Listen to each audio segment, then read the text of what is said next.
and that is something that entrepreneurs are really dreading. On that note, let me introduce my panel of experts. Dr. Manish Manan, Head of the Department of Pediatrics and Neonatology, Paras Hospitals, Gurugram, is with me tonight. Also, Dr. Suchin Bajaj, he is the founder director of Ujjwala Cignus Group of Hospitals. Thank you, doctors, for joining us. To you first, Dr. Bajaj. Before I talk about teenagers and they getting vaccinated, the numbers that my colleagues are reporting from Delhi, from Mumbai, from Kolkata, it's even worse than the second phase. The speed at which the numbers are rising seem worse than what we have seen in April, in March, in May last year. And yet the chief ministers are saying, do not panic. Are they correct? Should we not panic? See, Arunima, we already knew that Omicron was much faster at spreading across and much more transmissible than any previous variant that we had known, up to the tune of more than 500 to 700%. And we had seen in waves coming in from South Africa, from Europe, from the US, that the graph climbs up very, very steeply. We see that in the US now we have more than 6 lakh cases happening per day. In the European region, in France, for example, more than 2.5 lakh cases. So India, of course, is much more densely populated, and we are expecting cases to rise very, very rapidly. The only good point in this is that it's seen that this is not affecting the lungs a lot. So it is mostly associated with upper respiratory tract infection, cough, fever, discomfort. But not going to the lungs means that pneumonia is not that common. Even then, the hospitalization rate is about 3%, which is very high. So if you start seeing lakhs of cases, and even if you have an hospitalization rate of 1%, we will be overwhelmed very quickly. We simply do not have these number of beds with us. And with those numbers, Dr. Manish Manan, how important is it to ensure that people who are eligible for vaccine, people who have now turned 15, 16, 17, 18, and they will be eligible, do not hesitate, go ahead, take that jab? Good question. So, this announcement was made by the PM on 25th December, and it's an opportunity, I think. It's a good idea to involve the schools, the teachers, the parent-teacher associations, let them have WhatsApp groups, let them encourage them to go and take the vaccines.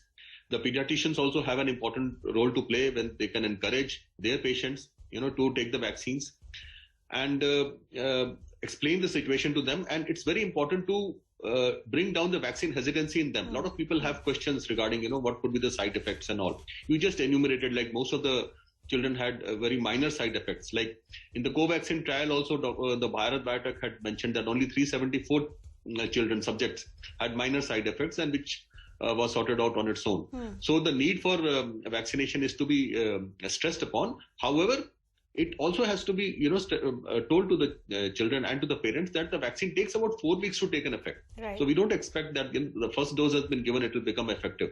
First dose and then the second dose, and 4 weeks thereafter it becomes effective. So we have to create a situation wherein people don't panic, they stay calm. Anyways, we have seen in the first and the second wave that kids haven't been affected much, and hopefully it continues to remain so. As of now, the situation is so. And 15 to 18 years is the age wherein we saw some morbidity and mortality. That's why this is justified that we start with this age group. But Dr. Manish Manan, since you mentioned vaccine hesitancy, in your own experience, in the experience of your colleagues, what is the percentage of parents or even children who are hesitant to take this vaccine, and what are some of the reasons why they are hesitant? So, one hesitancy, I would say I'm talking of September, October. Most of the people thought COVID is gone. What is the need for vaccination? That was one thing which was coming forward. And second, yes, will there be side effects? It has not been tested in children. Adults we have given. So side effects was the second thing. Side effects, and a good proportion of people, especially from smaller cities, they thought probably it is not required anymore. So they have been proved wrong. So it is required. And yes, the side effects, we'll see, as the numbers come forward when we give the vaccination, and that will infuse confidence in people. When we start for the lower age groups also, they'll be more confident in taking this vaccine once they know that the vaccine is safe enough. for the children. Dr. Bajaj, in fact, that is one thing that I encountered during the course of my coverage of this issue. Some parents called and said, how effective is Covaxin? Now, we do know that right from the word go, Covaxin has been unfortunately been enshrined in some kind of hesitancy from the time that it has come. And now, because children are involved, parents are still asking, is Covaxin a vaccine at all? Is it safe enough? Is it effective enough? It's a killed vaccine. The efficacy has been proven beyond any doubts. It's been used in adults and even in the pediatric age groups. You had mentioned the percentage of efficacy of the vaccine. It's a safer vaccine than other vaccines. The killed vaccines are always safer. So first thing, whenever we give any medicine or any vaccine, we see, is it safe? It is safe. Efficacy has been proven. The leaders of the country have taken. There is no doubt about it. It is a safe vaccine. It's an efficacious vaccine. And a lot of people have actually preferred this vaccine to the Covishield. That also I know of. I think one thing that a lot of people who have relatives abroad are comparing is that if you say Pfizer, if you take any other vaccine which is being administered in United States or in Europe, and you compare it with the numbers here, they are asking that, we're not being given a choice. We're just being asked to take this. What do you want to say to parents who have this logic? You should be fortunate that this vaccine is available in our country in such a short time. A vaccine has been prepared, the studies have been done, the trials have been done, and they are available to the public at large. And there should not be any hesitancy. We should not have that colonial mentality that everything happens in the West is better than our own country. Have pride in your own country. Have faith and trust in the scientists of your own country. They have made a good product. It is efficacious. It is safe. It has been used in adults. The trials have been done in children, and please go ahead and take this vaccine. Right. So, that thing should come. We should stop thinking whatever is happening outside is better than us. No, that's not true. But Dr. Manan, given the fact that, and also you mentioned this, that you would need 2 doses. So it doesn't mean that if you take the vaccine tomorrow or if you take the vaccine in the next few days, you're automatically safe. You still have to ensure social distancing. You still have to ensure that you wear your mask. It will take you up to 8 weeks for the vaccine to give you some protection, isn't it? Absolutely. Absolutely correct. So those protocols should be followed.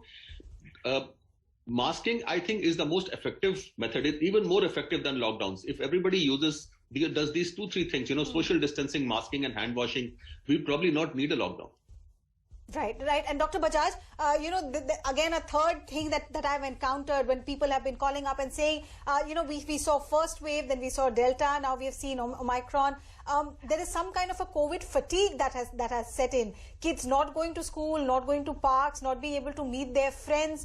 And that perhaps is also leading them to this question that, let's just live with it. Just forget how to keep ourselves safe because this is not going anywhere. Such an important question you asked. I would like to quote Dr. Swaminathan. She had given an interview on News 18 on 31st December. And her statement I'm quoting. She said schools should be the last thing to close and the first thing to open. I strongly feel that, our threshold to close the school is very, very low. It is our responsibility to ensure that our children are safe. I think the one category of population which has suffered the maximum in this country is the pediatric population. We have not bothered about their rights. 600 days they haven't been to the school. As and when possible, they should go to school with COVID protocols, with masking. They should be allowed to play. They should be allowed to do their activities. See, all the adults have been doing everything. You go and see liquor shops are open. You want to go to any holiday site close by Delhi, you won't get a hotel room even today. But, we closed down schools. So, and we are seeing a lot of children who are coming with a lot of mental problems, children with aggression, children with speech developmental delay, children with sleep disorders, children with obesity-related problems, with learning disabilities, and so much so that they don't want to go to school now. Right. They have developed that kind of a thing. It's a serious thing. We have to consider that aspect as well. As a pediatrician, I'm actually, not only me, all pediatricians are very worried on this situation. No, but Dr. Manish Manan, the other side is, as a parent, how do you really trust the school administration or trust any third party, so to say, when cases are going up every day? Now Delhi, for example, is touching 5% positivity rate. Mumbai, Kolkata, 16%, 17%.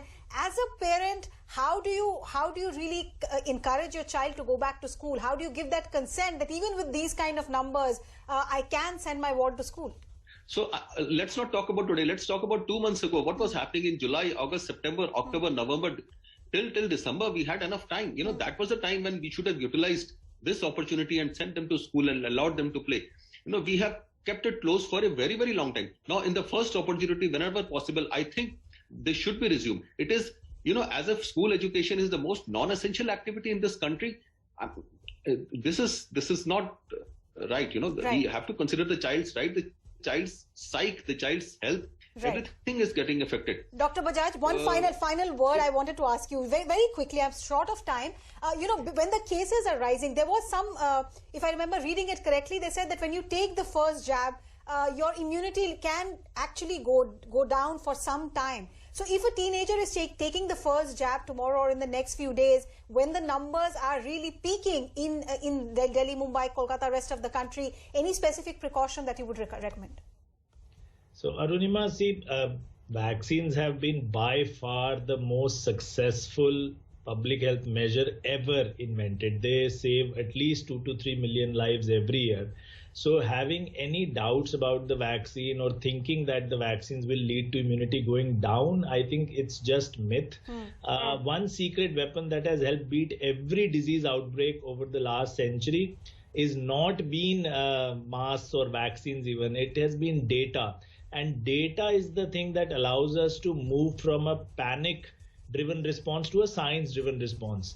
Unfortunately, we've been caught completely flat-footed in this pandemic without any data coming out, and all these anecdotal and mythological events coming out that, the immunity is going down, this vaccine is not good, Pfizer is the only vaccine that should be given, why are we given Covaxin, whether it is a vaccine at all. All these things are coming out because unfortunately, the government is not putting out the data there as clearly and as frequently as it should be. Right. So the vaccine is very safe. There is no data to show that Covaxin leads to a decrease in immune response at all. It's a very safe vaccine. It's a killed vaccine. This is the technology that we use for the rabies vaccine, and you know how safe it has to be, right? So it's very safe. Please go ahead and take it without any doubts in your mind. Dr. Bajaj, Dr. Manan, appreciate you taking out time and answering all those questions.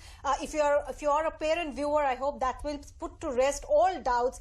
Please go take that vaccine if you are eligible, and don't forget to wear that mask, vaccine or no vaccine. There's breaking news coming in.